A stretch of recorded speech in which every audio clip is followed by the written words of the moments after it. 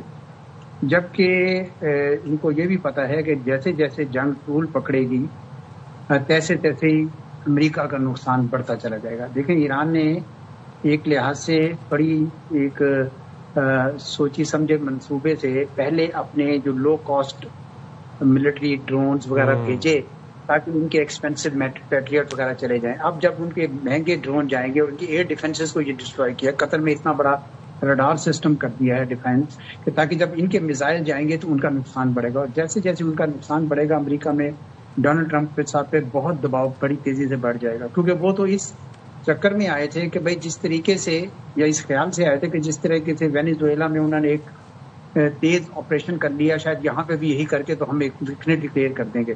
جبکہ ایران کے لیے کم از کم یہ 3-4 ہفتے اگر جنگ چلتی ہے تو تب فائدہ ہوتا ہے، کیونکہ ان کے اوپر اتنا نقصان ہو جائے گا کہ ان کے لیے مشکل ہے. یہ جو ان کا خیال تھا نا کہ رجیم گر جائے گی وہ تو ہوا نہیں، کیونکہ وہاں پہ بڑی انسٹیٹیوشنلائزڈ ہے، آپ کو پتہ ہی ہے وہ جو ان کی یہ تو وہ ہیں جو 1979 میں جب انقلاب آیا تھا، میں یاد کرا دوں کہ آتے ساتھ ہی ان کے وزیر اعظم صدر سب قتل کر دیے گئے تھے اور ساتھ ہی اگلے سال ہی ان کے اوپر جنگ امپوز ہو گئی تھی. تو یہ بیٹل ہارڈنڈ ہے. اب ایک قیادت کا رنگ گیا تو اگلا جو ہے نا وہ تیار ہے. تو اس لحاظ سے یہ حکومت جس کو یہ گرانا چاہ رہے تھے within a few days وہ ہوا نہیں ہے. ان کا خیال ہے لوگ اٹھ کھڑے ہوں گے. تو چنانچہ امریکہ تو چاہتا ہے کہ اب جنگ فوری رک جائے، لیکن ایران کے حق میں نہیں ہے کیونکہ وہ دباؤ بڑھانا چاہتا ہے. اسی طرح گلف کی جو ریاستیں ہیں، سعودی عرب شامل نہیں کر رہا ان میں، گلف کی ریاستوں کے اوپر بھی وہ کاسٹ بڑھانا چاہتے ہیں. میرا خیال ہے سعودی عرب پہ ان کو اٹیک کرنا بھی نہیں چاہیے تھا، کیونکہ سعودی عرب ان کے ساتھ ریپروشما کر رہا تھا، آلریڈی کر چکا تھا. There are some news which we have to yet to confirm کہ کچھ سعودی انٹیلیجنس اور قطر انٹیلیجنس نے موساد کے ایجنٹس کے حوالے سے بھی خبر دی ہے. آئی ایم ناٹ شیور کہ یہ ایکچولی انگیج کرنے کی کوشش ہے سعودیہ کو، یہ ایران کی جانب سے اٹیک نہیں کیے گئے. نہیں یہ تو کافی جگہ پہ میں پڑھ رہا ہوں کہ موساد کے ایجنٹ، مثال کے طور پر سعودی عرب کے مشرق میں جو ارامکو کے اوپر اٹیک ہے وہ ایران نے کہا ہم نے نہیں کیا. حالانکہ ایران کہہ سکتا تھا ہم نے کیا ہے، وہ تو مطلب کریڈٹ لے سکتے تھے، انہوں نے کہا نہیں کیا. اس کی وجہ یہ ہے کہ وہ سمجھ جاتے ہیں کہ یہ موساد کے ایجنٹس جو ہیں نا ان گلف ریاستوں کو چاہتے ہیں کہ یہ حملہ شروع کرے. وہ کر نہیں رہے ابھی تک، لیکن ان کی کاسٹ بڑھ رہی ہے، ایئرپورٹ بند ہیں ان کے، ابنائے ہرمز میں جہازوں کی ایک قطار لگ گئی ہے. اور یہ تو اب وہاں پہ جو انویسٹرز تھے یو اے میں وہ تو سوچ رہے تھے پہلے بھی کہ ببل میں ہم جا رہے ہیں، واقعی آج ثابت ہو گیا. تو میرے خیال میں ایران کے لیے 3-4 ہفتے وہ جنگ چلانا کوئی اتنی مشکل چیز نہیں ہے اگر ان کے پاس وہ استطاعت ہے، وہ ذخائر ہیں میزائلوں کے اور ڈرونز کے جو لگتا ہے کہ ان کے پاس ہیں. جبکہ امریکہ کے پاس وقت بہت کم ہے، تو امریکہ چاہے گا کہ فوری طور پر میز پر آئیں، جبکہ ایران جو ہے وہ میرے خیال میں شاید چاہے گا کہ جنگ تھوڑی طول پکڑے. تھوڑی طول پکڑے، ٹھیک ہے. حسین باقری صاحب آپ سے جاننا چاہوں گا کہ اب ڈونلڈ ٹرمپ کا تو یہ کہنا ہے کہ ان کے پاس اتنا اسلحہ ہے، اتنا ملٹری کیپیسٹی ہے کہ وہ پوری زندگی جنگ لڑ سکتے ہیں. But when we talk about capacity and when we talk about capability, Iran کے پاس اتنی استعداد ہے کہ امریکہ کے ساتھ اور 2 ہفتے تک بھی مزید جنگ لڑ سکتا ہے. یہ جو بیلسٹک میزائل پروگرام ہے وہ اتنا پاورفل ہے. کیا اسٹریٹجیز ہیں مزید ایران کے پاس، کیا کارڈز ہیں جو ایران ابھی پلے کر سکتا ہے؟ جی حسین باقری، اس کے جواب کے لیے آپ دوبارہ مارک روبیو صاحب کو سن لیں، فورن منسٹری آف. دن میں 100 بیلسٹک میزائل بنا سکتا ہے اور ہم دن میں 7 سے 8 انٹرسپٹر بنا سکتے ہیں. تو اگر یہ جنگ طول پکڑتی ہے تو ہمارے پاس ڈیفنس کیپیبلٹیز کم ہونے پڑیں گے. اس کے ساتھ ساتھ ان کا جو ٹارٹ سسٹم ہے ان کے پاس ذخائر ختم ہو کے